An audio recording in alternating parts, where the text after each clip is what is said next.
हाँ जी दोस्तों, कैसे हैं आप सब लोग। आई होप आप सब अच्छे होंगे।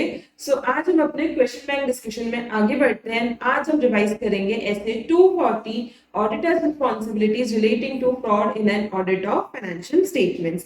डिस्कशन शुरू करने से पहले मैं आपको ये बात हाईलाइट करना चाहती हूँ कि ये क्वेश्चन बैंक आपके सितंबर 25 अटेम्प्ट के लिए फुल्ली अमेंडेड है। यानी कि इसमें अभी जो रिसेंट आपकी मई 25 के आरटीबी, सितंबर 25 के आरटीबी, आपके एमटीपीज जो अभी तक आए हैं फॉर द मई 25 सितंबर 25, वो सारे की सारे इसमें इंक्लूडेड है। सारे रेलेवेंट क्वेश्चन इसमें इंक्लूडेड। यानी कि अगर आपने ये क्वेश्चन बैंक कर लिया, दैट मींस आपने सारे क्वेश्चन को कर लिया and you are now good to go for your exams. Okay, चलो अपना क्वेश्चन बैंक शुरू करें अपन। बिल्कुल शुरू करते हैं। सबसे पहला क्वेश्चन नंबर 1 है, CA Arvind, statutory auditor of Divinity Technologies Private Limited, noticed that Mr. Kamlesh was engaged by management for investigation of suspected fraud within the organization. CA Arvind formally requested a copy of the report of the same to understand the nature, extent, and implications of the suspected fraud, so that he could appropriately consider it in his audit procedures and reporting responsibilities. Despite multiple written reminders, the management did not provide the report. In view of this, CA Arvind requested the management to at least provide a written representation regarding the fraud on dash by the company. The management neither provided the investigation report, nor responded to his request to provide the requested representation. How should CA Arvind deal in the given situation? तो ये question क्या बोलना चाह रहा है कि जो CA Arvind है, statutory auditor of the divinity technologies private limited, उन्हें during the course of audit ऐसा पता चला कि उन्होंने एक कंपनी ने मिस्टर कमलेश को हायर किया है to investigate the suspected fraud. तो जब अगर ये पता चल रहा है कि एक सस्पेक्टेड फ्रॉड की इन्वेस्टिगेशन के लिए उन्होंने किसी इन्वेस्टिगेटर को हायर किया है, तो उस केस में ऑडिटर को अपने ऑडिट प्रोसीजर्स के लिए, अपने ऑडिट रिपोर्टिंग के लिए उस इन्वेस्टिगेशन के बारे में पूरा पता होना चाहिए, उसे फ्रॉड के बारे में पता होना चाहिए। That's why he asked the investigation report.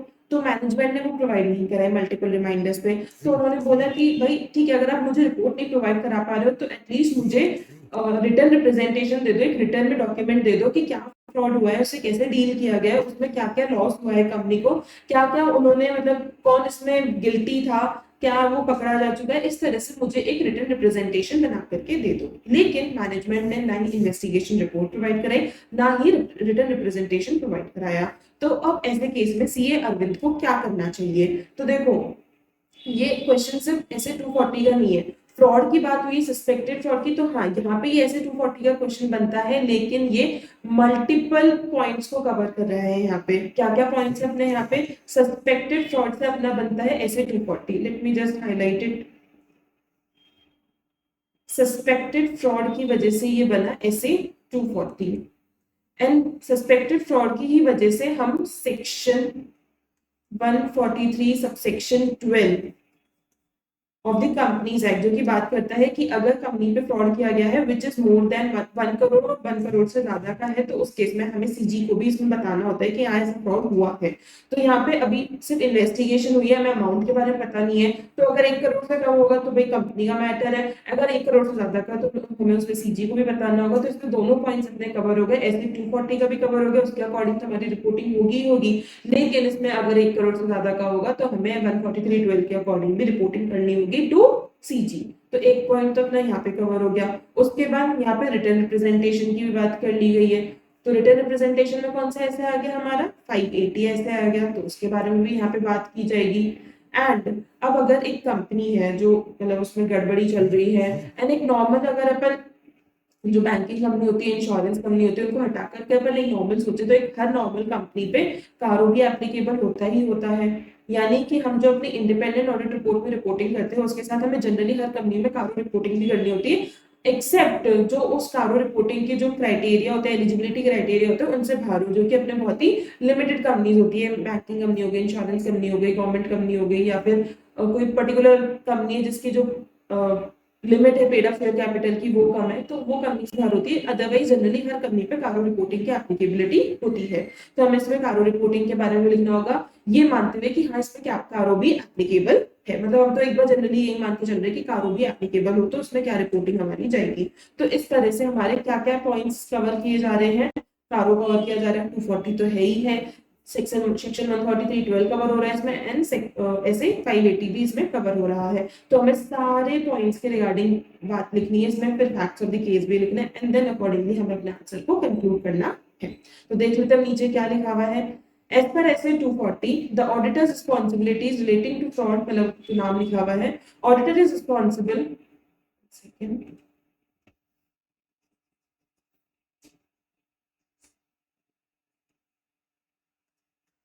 As per SA 240, auditor is responsible for obtaining reasonable assurance that the financial statements taken as a whole are free from material misstatement, whether caused by fraud or error.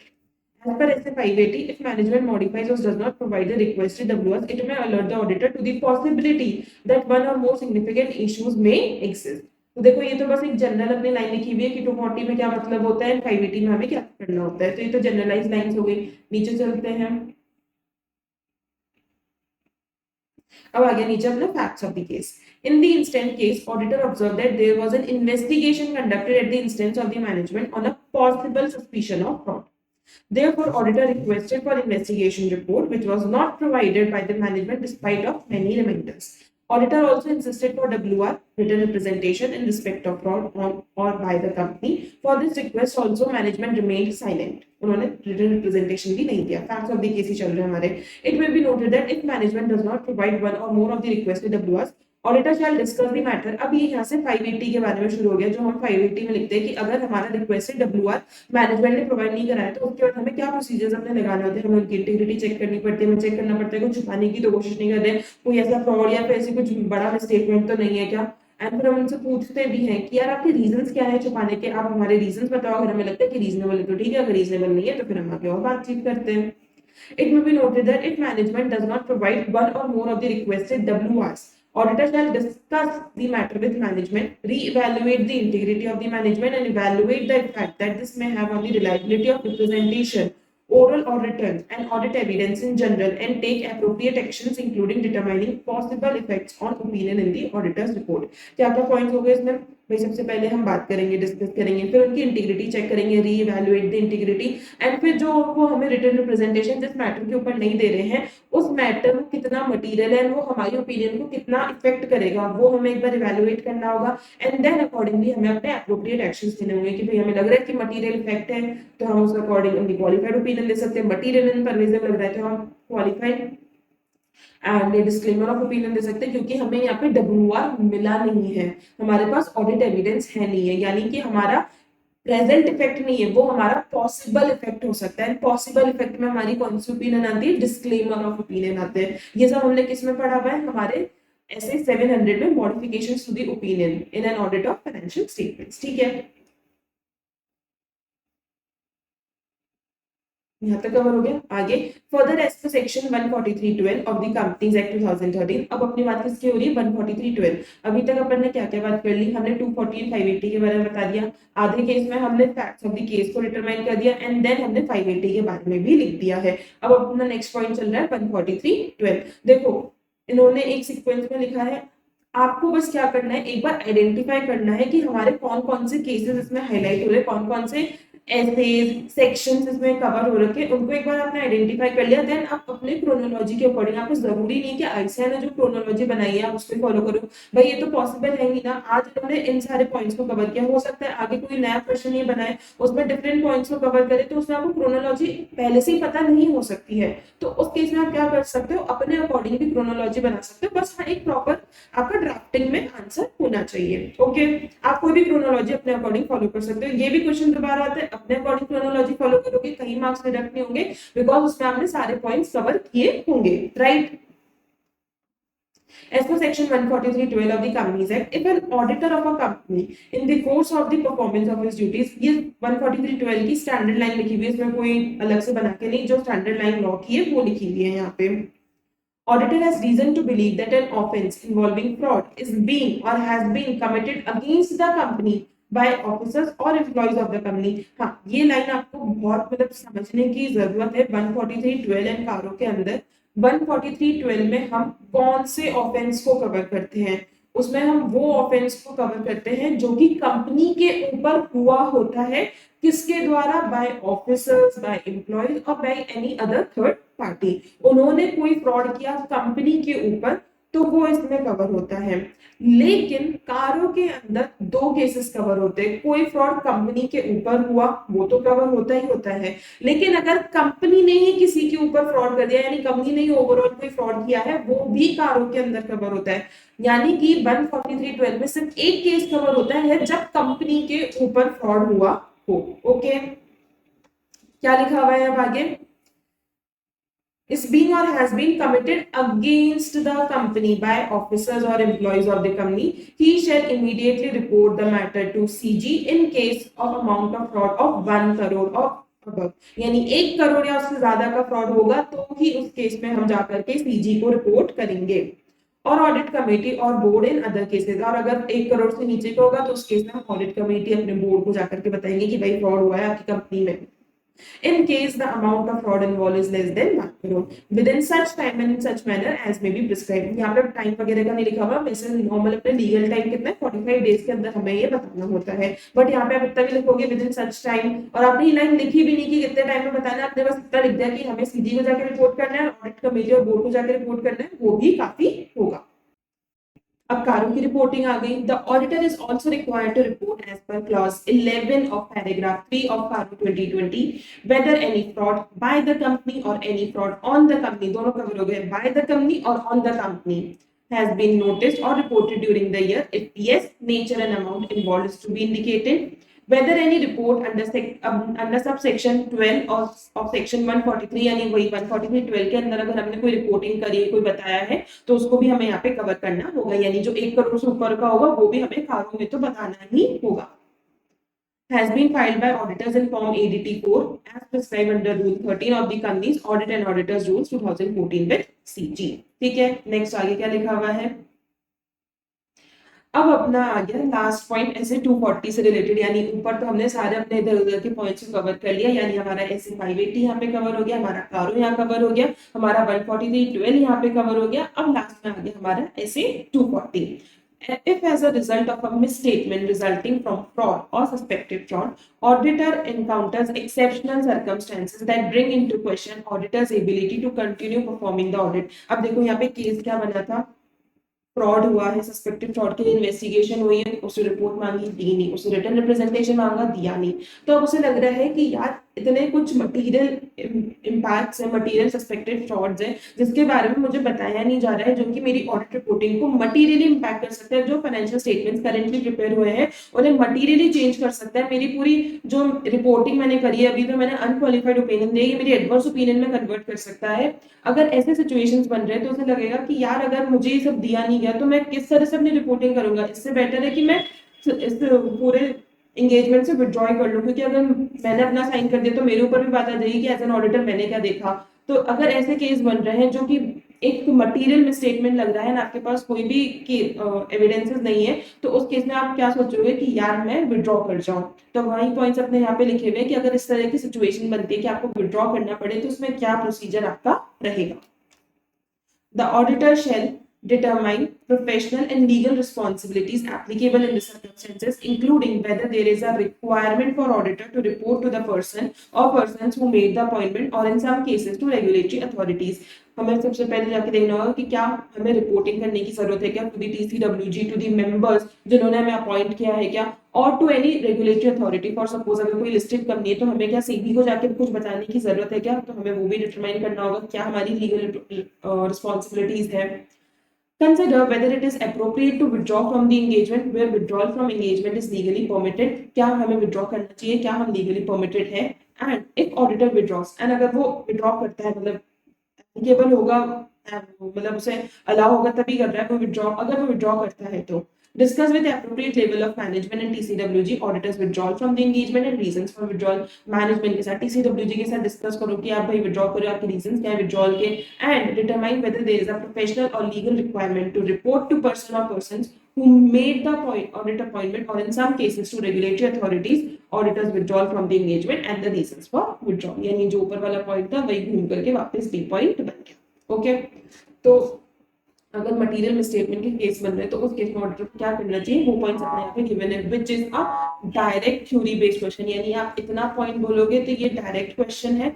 ऊपर का point सारे आपके मतलब आपको पहले analyse करना पड़ेगा कि कौन कौन से टॉपिक्स कवर है। अगर बच्चा से ये सोचेगा कि यार ऐसे 240 है तो मैं 240 के अकॉर्डिंग लिख दूं, तो वो आधा आंसर माना जाएगा, बिकॉज आंसर ने आपको बहुत सारे क्वेश्चन में हिंट्स दिए कि हमने ये एडिशनल टॉपिक्स को भी कवर किया है।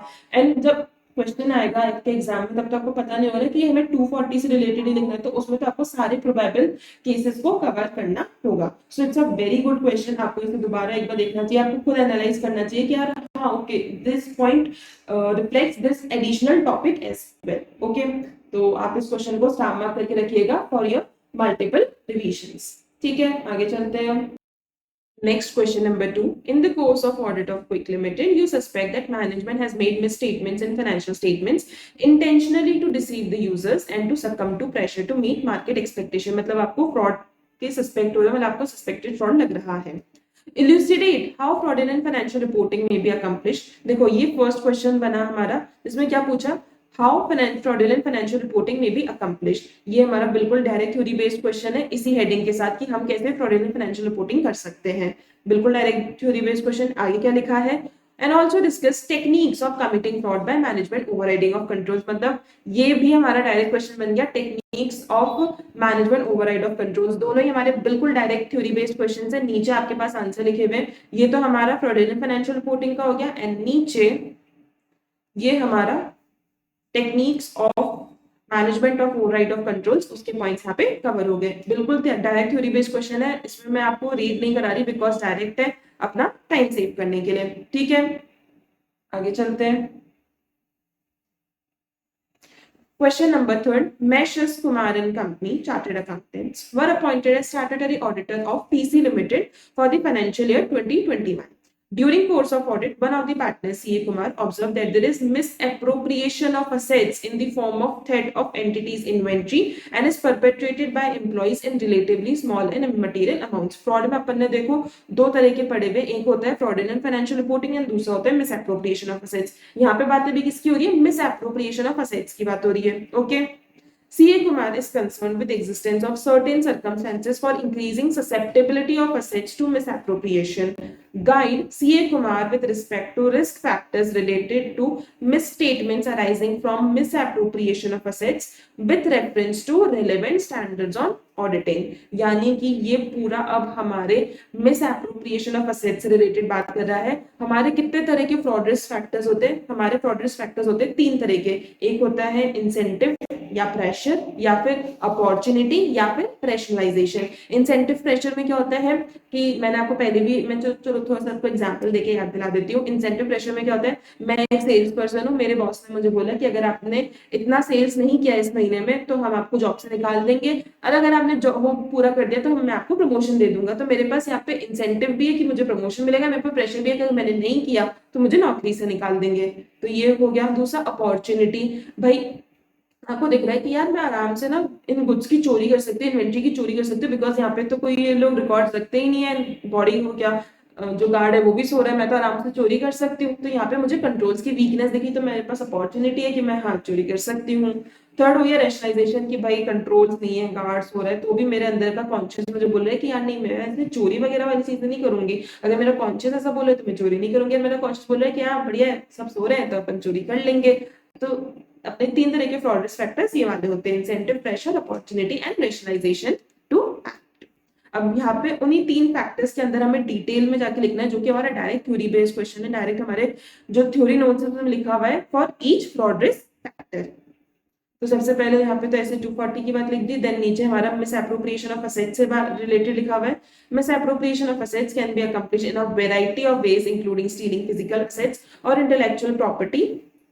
ठीक है, नीचे risk factors that relate to misstatements arising from misappropriation of assets are also classified according to three conditions generally present when fraud exists। और नीचे अपने तीन पॉइंट्स वही आ गए, incentive, pressure, opportunities and rationalisation. तो ये बिल्कुल हमारा डायरेक्ट थ्योरी बेस्ड क्वेश्चन है। इसमें देखो मैंने सारे पॉइंट्स लिखे हुए हैं, बट अब जैसे अगर मैं बात करूं यहाँ पे मल्टीपल पॉइंट्स है, अगर इसमें से हमने 5 पॉइंट्स या 6 पॉइंट्स मैक्सिमम लर्न कर लिए गुड टू गो। बस इतना इतना करना है, ऐसे नहीं कि आप सारी पॉइंट्स को लर्न करने बैठ गए बहुत बड़ा आंसर बन जाएगा, इतना टाइम भी नहीं होता है। बिल्कुल कट टू कट अपना चलता है। एग्जाम में 3 घंटे का पेपर है तो 3 घंटे में ही जाके खत्म होगा। उससे पहले बहुत ही एक्सेप्शनल स्टूडेंट्स होते हैं जो पहले ही कंप्लीट कर पाते हैं विथ फुल कंटेंट। इस बात को ध्यान रखना कि फुल कंटेंट के साथ बहुत ही कम स्टूडेंट्स होते हैं जो अपने पेपर को बहुत पहले कंप्लीट कर पाते हैं। अदरवाइज स्टूडेंट्स का 3 घंटे के आसपास ही कवर हो पाता है। तो उतना ही कंटेंट लिखो जितना कंटेंट जरूरी है, जितने के बेसिस पे आपको मार्क्स अच्छे मिल जाएंगे। ओके, नेक्स्ट क्वेश्चन पे चलते हैं। Next question number 4. You are appointed as statutory auditor of Supreme Limited and are in midst of conducting annual audit for financial year ending 31st March 23. During the course of audit, you came across a situation involving recording of purchases amounting to 1.5 crore from a company incorporated on 18 March. कैसी situation है? 31 मार्च की आपकी financial year ending date है and 18 मार्च को एक company बनी हुई है, इनकॉर्पोरेट हुई है एंड उससे आपने 1.5 करोड़ की परचेज कर ली। सीरियसली, जो 12 दिन कंपनी बनी है उससे आपने 1.5 करोड़ की परचेज कर ली। सुनने में थोड़ा सा फिशी लग रहा है, आगे देखते हैं। Upon further inquiry, you discover that purchases have been booked at the instance of the one of the directors. यानी हमारी एक डायरेक्टर ने बोला था कि उससे परचेज करनी है। Further, despite this entry in books, no payment was made and there is lack of documentary or other evidences validating these purported purchases. कोई पेमेंट नहीं किया गया है, कोई डॉक्यूमेंट्री एविडेंस इसका प्रॉपर्ली मेंटेन नहीं किया गया for this particular purchase. How would you deal in the given situation? अब ये भी अच्छा एक हमारा एनालिटिकल क्वेश्चन है, बिकॉज उसमें क्या बोला है, आपको पूरा केस भी दे दिया एंड अब बोल रहे हैं how would you deal in the given situation. तो सबसे पहले आपको आइडेंटिफाई करना होगा कि इस केस में हुआ क्या क्या है। दोबारा एक बार अपन धीरे धीरे देखते हैं। ऑडिट हुई है 31 मार्च 23 की। During the course of audit उनके सामने क्या केस आया कि परचेज हुई है 1.5 करोड़ की from a company incorporated on 18 March. Upon further inquiry, you discover that purchases have been booked at the instance of the one of the directors. अब director क्या होता है? मैनेजमेंट का पार्ट होता है। अब अगर डायरेक्टर ने बोला कि इस पर्टिकुलर वेंडर से परचेज करनी है, क्या नीचे के कोई ऑफिसर बोल सकते हैं कि नहीं हम तो नहीं करेंगे? क्या वो चेकिंग कुछ कर सकते? नहीं कर सकते। वही डायरेक्टर ने बोला, कैसे बोल सकते हैं कि नहीं हम तो नहीं करेंगे, या फिर हम पहले पूरी हर चीज को चेक करेंगे, कोटेशन लेंगे तभी करेंगे? नहीं, ऐसा कुछ नहीं कर सकते हैं। अगर डायरेक्टर बोले तो सब कुछ करना ही पड़ेगा। यानी यहाँ पे कहीं ना कहीं हमारा मैनेजमेंट ओवरराइड ऑफ कंट्रोल्स की सिचुएशन आ रही है कि मैनेजमेंट ने बोल दिया। वो मैनेजमेंट एक सिचुएशन में होता है कि वो किसी भी कंट्रोल को ओवरराइड कर सकते हैं। वही केस यहाँ पे अपना बना है। अब अपन ने मैनेजमेंट ओवरराइड ऑफ कंट्रोल में एक लाइन पढ़ी है कि वो क्या कर सकते हैं? फिक्टिशियस जर्नल एंट्रीज पास कर सकते हैं। यानी कि हमारा एक तरीका होता है एमओसी का, मैनेजमेंट ओवरराइड ऑफ कंट्रोल का, यानी कि कोई भी एक फिक्टिशियस एंट्री पास करके अगर हमें अपने खर्चों को बढ़ाना है ताकि हमारा प्रॉफिट कम आए, हमारा टैक्स कम जाए, उसके लिए हम क्या करते हैं? फिक्टिशियस एंट्रीज पास कर देते हैं, अपने खर्चों को बढ़ा देते हैं ताकि हमारा प्रॉफिट कम हो जाए, टैक्स भी हमें कम पे करना पड़े। तो ये केस भी हमें कोई ऐसा ही लग रहा है क्योंकि पेमेंट भी नहीं किया गया है, डॉक्यूमेंट्री एविडेंसेस भी नहीं हुए एंड अब हमारे पास डायरेक्टर ने बोला कि 1.5 करोड़ की परचेज हुई है, एंट्री बना के डाल दो। भाई कैसे डाल दे? लेकिन मैनेजमेंट ने बोला, डायरेक्टर ने बोला, तो हमें डालनी पड़ी। यानी कि यहाँ पे कौन सा केस बना है हमारा? फिक्टिशियस जर्नल एंट्री पास करने का बना है in under the management override of controls. ठीक है, अब देखते हैं क्या लिखा हुआ है। As per SA 240, emphasize that fraud can be perpetrated by management override of control, such as creation of fictitious journal entries, particularly towards end of an accounting period, to manipulate operating results or achieve specific objectives. Right? आगे चलते हैं।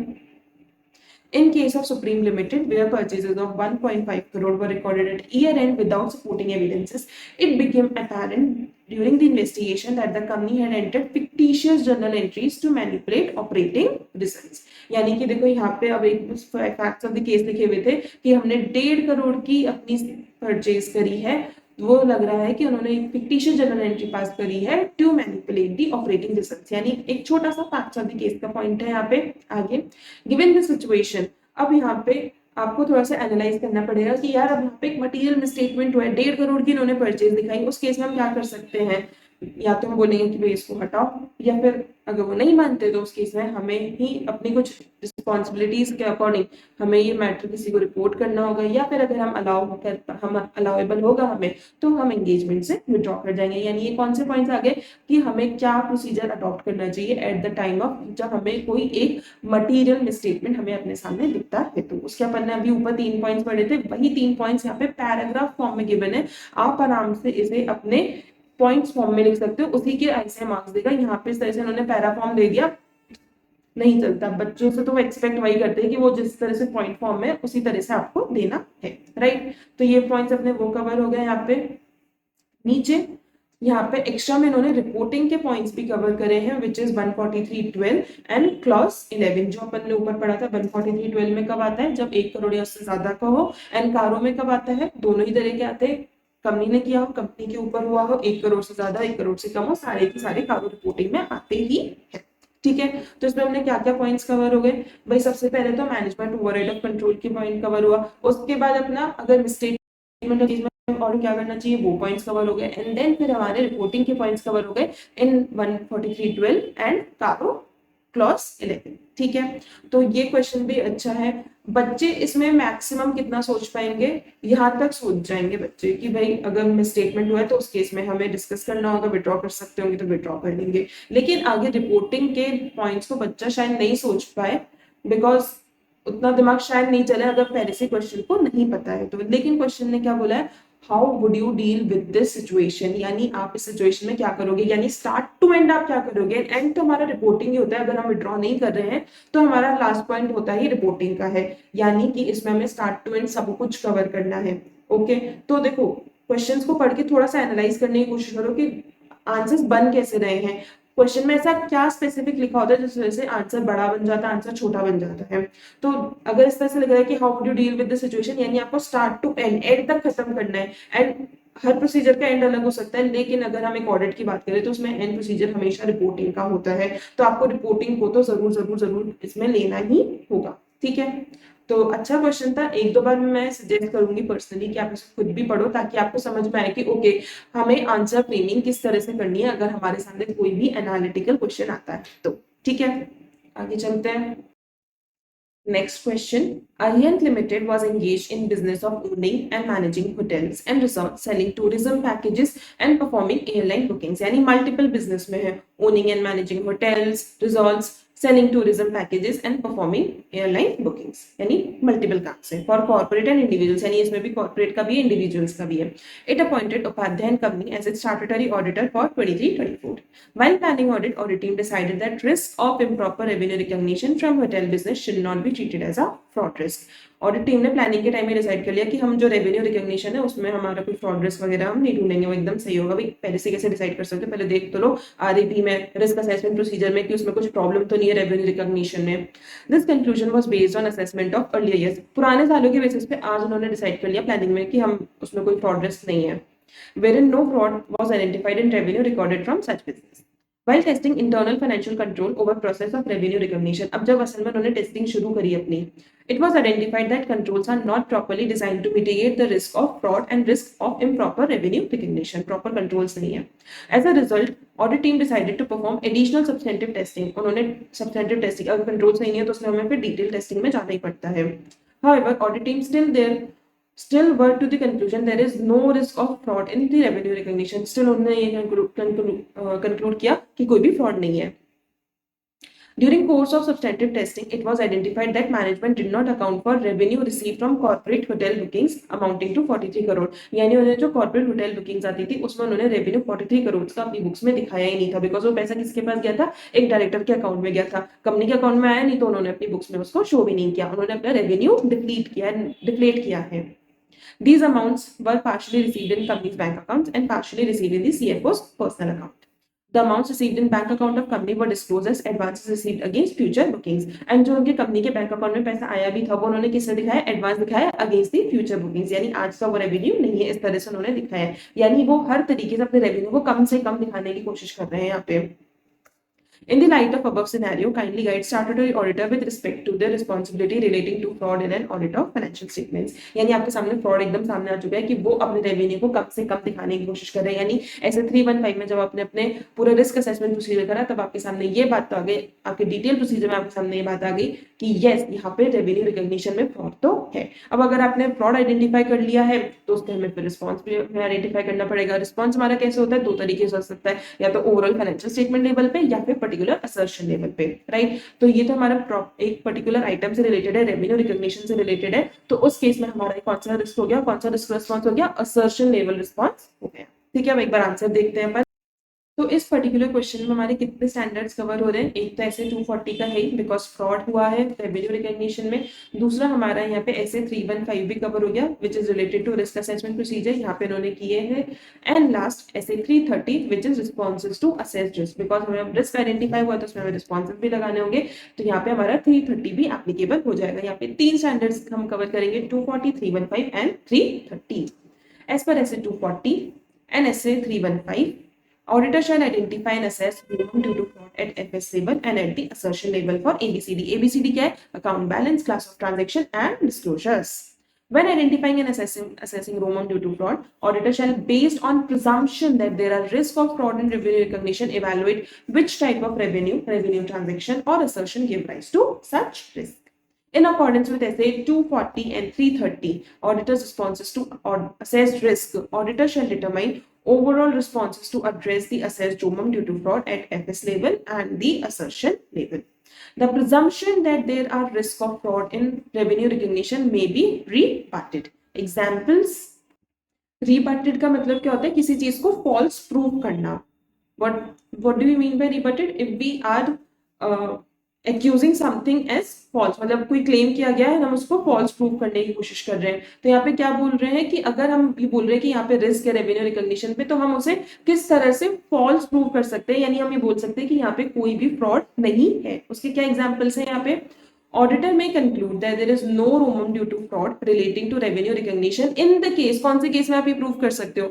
Where there is single type of simple revenue transaction like leasehold revenue from a single unit rental property. यानी अगर आपका single revenue का source है, यहाँ पे तो मल्टीपल दिख रहे हैं, जैसे अपने होटल बुकिंग्स है, एयरलाइन बुकिंग्स है एंड एक बिजनेस और था इसमें, तो इस तरह से आपके तो मल्टीपल रेवेन्यू सोर्स है। लेकिन अगर आपका सिंगल रेवेन्यू सोर्स है तो उसमें आप सोच सकते हो, उसमें आप ये अज्यूम कर सकते हो कि हाँ यहाँ पे फ्रॉड नहीं होगा बिकॉज आपका रेवेन्यू सोर्स भी क्या है? सिंगल है।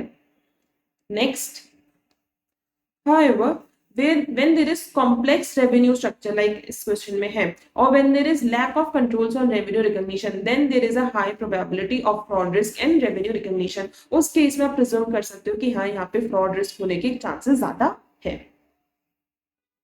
Obtain an understanding of entity and its environment, yes, for SA 315 है, including entities internal control, is a continuous dynamic process of gathering, updating and analyzing information throughout the audit.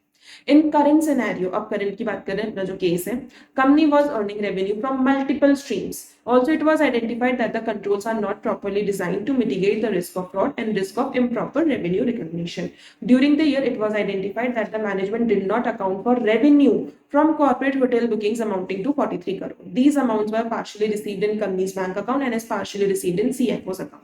The amounts received in the bank account of the company were disclosed as advances received against the future bookings. यानी इसमें पहले तो 315 की बात कर दी and then facts of the case को भी यहाँ पे डिस्कस कर लिया.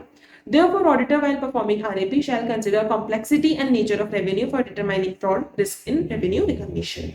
Also, there were no adequate controls addressing risk of improper revenue recognition or fraud risk. Audit team rebutted the fraud risk. Moreover, audit team should have recognized rebutted, यहाँ पे क्या बोलना चाह रहे हैं? ऑडिट टीम ने तो रीबट कर दिया था, मतलब उनके हिसाब से तो कोई यहाँ पे फ्रॉड रिस्क है ही नहीं, उन्होंने तो पहले हमने पुराने सालों के बेसिस से प्लानिंग में डिसाइड कर लिया था रेवेन्यू में कोई भी फ्रॉड रिस्क नहीं है। Moreover, audit team should have recognized fraud risk by identifying deficiencies of internal control over the revenue recognition process and should have treated the risk of improper revenue recognition as a significant risk. मतलब audit team के लिए भी हिदायत दी जा रही है कि उनको पहले से इसे as a significant issue consider करना चाहिए था, यहाँ पे फ्रॉड रिस्क का एक बार प्रॉपर चेकिंग करनी चाहिए थी। Also, as per section 143.12, auditor is required to report all frauds identified during the course of audit involving amounts above 1 crore within prescribed time to CG. मतलब ये तो 143.12 फ्रॉड वाले हर question में चिपका कर दे देते हैं कि भाई अगर 1 करोड़ से ऊपर का हो तो 143.12 के अंदर सीजी के अंदर रिपोर्टिंग जरूर कर देना। ठीक है, तो ये क्वेश्चन पूरा आपका एक एनालिटिकल क्वेश्चन था, कोई भी डायरेक्ट थ्योरी बेस्ड मैं नहीं कह सकती।